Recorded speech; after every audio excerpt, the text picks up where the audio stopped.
Hello students, good morning. Today I am going to start second part of chapter 11 in history, New Empire and Kingdoms. Now, in this our topic is firstly education. What the condition of education during that period? During this era, primary education was obtained by the people. In case of formal and higher education, the people of the Gupta's empire were required to stay in Brahminical agraras or Buddhist monasteries. During the Gupta dynasty period, even women were allowed to obtain an education. There were many educational institutions and universities set up to enable people to study. Cities like Patliputra, Ayodhya, and Nasik were significant educational centers of those times. Nalanda and Takshila were two popular universities during this period. Nalanda University was established by Kumargupta in 5th century. Nalanda University offered a variety of courses for the students. The standard of education of the university was so high that it attracted students from foreign countries like China and Persia. Nalanda University was one of the finest which provided residential hostel or quarters for the students. Now our next topic is army. Army and local security. During this region of Chandragupta II, Gupta Empire maintained a large army consisting of 5 lakh infantry, 50,000 cavalry, 20,000 chariots, and 10,000 elephants, along with a powerful navy with more than 1,200 ships. According to scholars, the empire yielded 60,000 infantry or foot soldiers, 30,000 cavalry or soldiers on horseback, and 9,000 was as elephants. Then another thing was there, a vast spy network collected intelligence for both internal and external security purposes.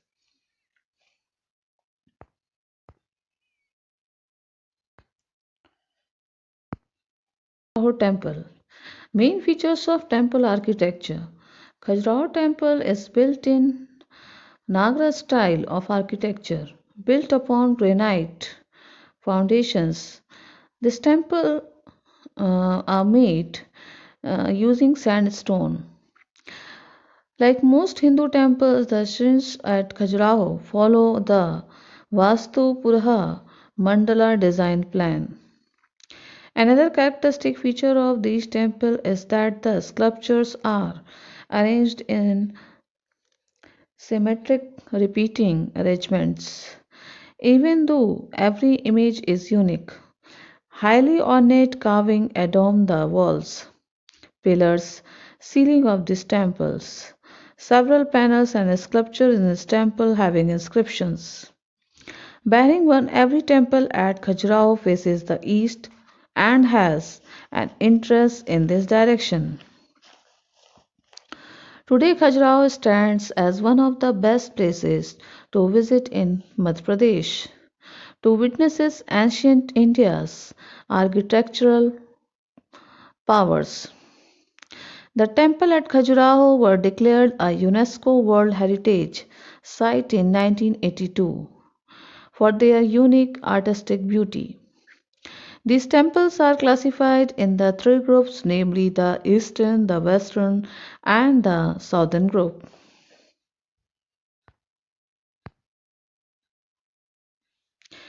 Next is Faiyan. Faiyan was a Chinese Buddhist was one of the pilgrims who visited India during the reign of Gupta Emperor Chandragupta II. He started his journey from China in 399 and reached India in 405. Now the craftsmanship. A large number of images and other inscriptions have been found which belong to the ancient period. These are the living proof of the height that the sculpture attained in those early times. Different art forms flourished in ancient India: painting, sculpture, architecture, jewelry, metalwork, woodwork, and engineering. Men and women were fond of jewelry from the very beginning.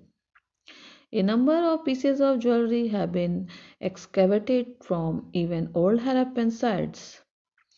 With the passage of time, Indian craftsmen had attained expertise in designing jewelry and it was in great demand in other countries. The iron pillar at Mehrauli, Delhi is an evidence of the expertise in metalwork in ancient India. This pillar has not rusted even after all these centuries. Intricate woodwork was in vogue in ancient times. People used to get their doors and windows carved in different patterns. Many tools and showpieces too were made from wood. Samudragupta 335 to 376 CE. His period was 335 to 376 CE. Chandragupta I was succeeded by his son Samudragupta. He was one of the ablest kings that India has ever had. An inscription engraved on a pillar was found in the Allahabad fort. On this pillar, or the Prayag Parasthi, is inscribed a 33-line poem in Sanskrit written by Harisena. This poem gives a vivid account of Samudragupta's conquest and military exploits. Samudragupta expanded his empire in all directions.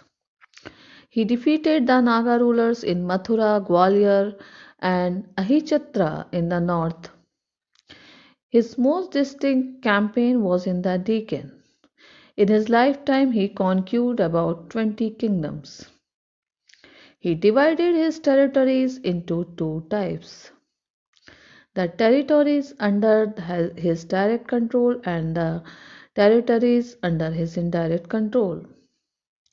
The territories under his direct control extended from Bengal in the east to Delhi in the west and from the Himalayas in the north to the river Narmada in the south.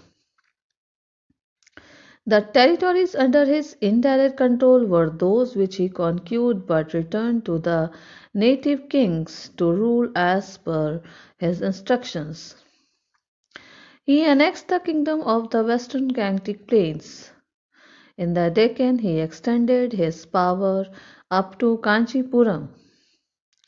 He maintained friendly relations with Kushana and Shaka rulers. Similarly, he annexed Nepal, Assam, modern Bengal, and Kartarpur. The rulers had to accept his suzerainty. He is rightly termed as the Napoleon of India. The student, he is called the Napoleon of India. Please remember this.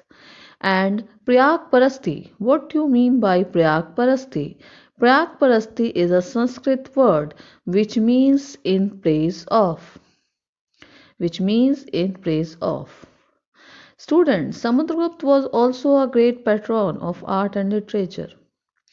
Harisena, Asanga, and Vashubandhu were some of the important scholars present in his court. Samudragupta himself was a poet and magician. Though a worshipper of Lord Shiva, he was tolerant of other creeds and allowed the Buddhist Sri Lanka king to build a monastery at Bodh Gaya.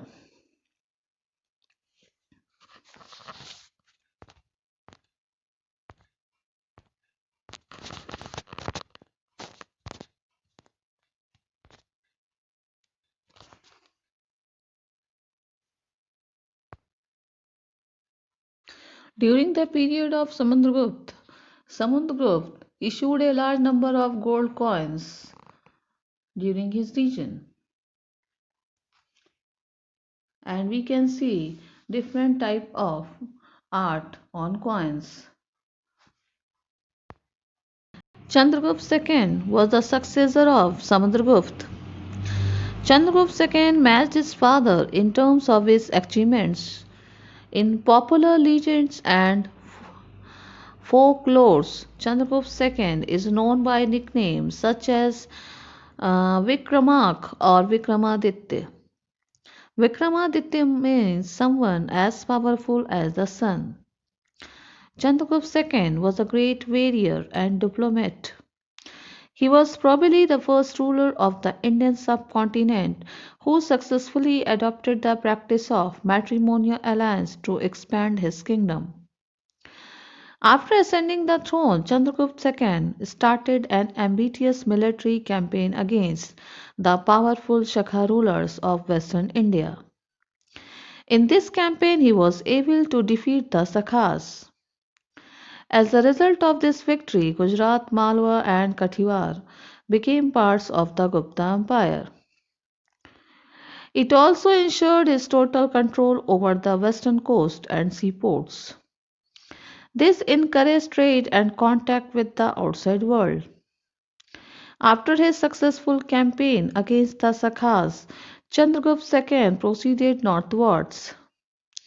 He subjected the Persians, the Huns, and the Kambojas in the west and east valley, respectively. Thereafter, he marched across the Himalayas and suppressed the tribal Kinara and Kirta rulers. Chandragupta II established trade relations with Egypt and several other countries. A large number of gold coins were issued during his reign. Like his father, Chandragupta II was also a patron of art and literature. Nine famous scholars and creative geniuses of that time, known as the Navratna or Nine Gems, adorned his court.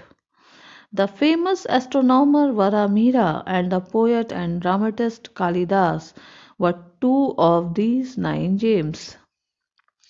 During the reign of Chandragupta II, Fayan visited India. He was a Chinese pilgrim. He spent 6 years visiting Buddhist monasteries and left a detailed account on different aspects of life under the Guptas.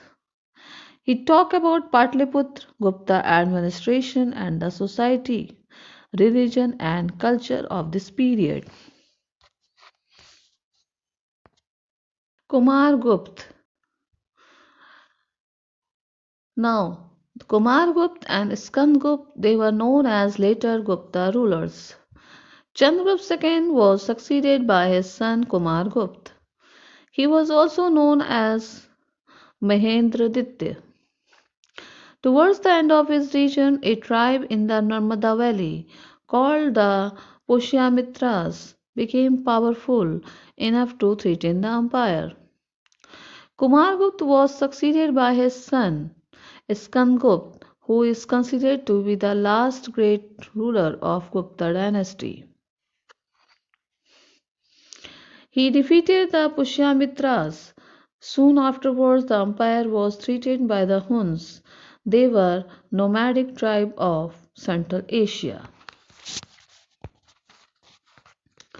Now Skandgupta, he was the last ruler of Gupta dynasty. Skandgupta defeated the Huns. However, after his death, the Huns overran a large part of North India, destroying towns and massacring people. The successors of Skandgupta were incapable. Soon the vast empire collapsed and the glorious rule of the Guptas came to an end. Now the last is decline of the Gupta dynasty. Student, there were a number of factors that led to the decline of the Gupta dynasty. The successors of Skandgupta were very weak, inefficient, and incapable of keeping the vast kingdom under their control. Number second, land based grant in lieu of cash made the officials strong and independent. This proved to be a setback for the empire. Number third, capitalizing on the weakness of the center, the governors of provinces revolted and broke away. Number four, the attacks of the Huns, a nomadic tribe from Central Asia, weakened the empire and led to its decline. After the decline of the Gupta empires, India broke up into a number of small kingdoms.